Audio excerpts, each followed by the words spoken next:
Վովա Գասպարյանը մեր թիմից էր, մեծ հաշվով, գիտեք, Վազգեն Սարգսյանի կողմից մեր թիմակիցներ միասնություն դաշինքում։ Ուստի ես իրենից հետարքրվել եմ, նույնիսկ ես չեմ հետարքրվել, ինքն ասել, որ Ռոբերտ Քոչարյանն էր հետարքրվում, Մայակի այդ վարկածը, որ առաջ էր քաշվել, պատասխան Աղվան Հովսեփյանի դիմումին, որ ով ինչ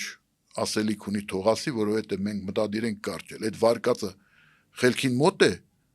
Վովա Գասպարյանն ինձ պատմել էր, որ այդ հարցը իրեն Ռոբերտ Քոչարյան տվել է, եւ ինքը ինձ ասեց, որ պատասխանել է, որ շատ տրամաբանված կուր վարկած է։ Ես ինչ էի ասում, ես ասում էի, որ այդ զենքերը հնարավոր չէր մտցնել մետաղավորսիչով եւ այլն ներս, հնարավոր չէր մտցնել։ Դա անպայման մտցվել է մեքենայով եւ պատգամավորական մեքենայով։ Ամբողջական հաղորդումը դիտեք մեր YouTube-յան ալիքում։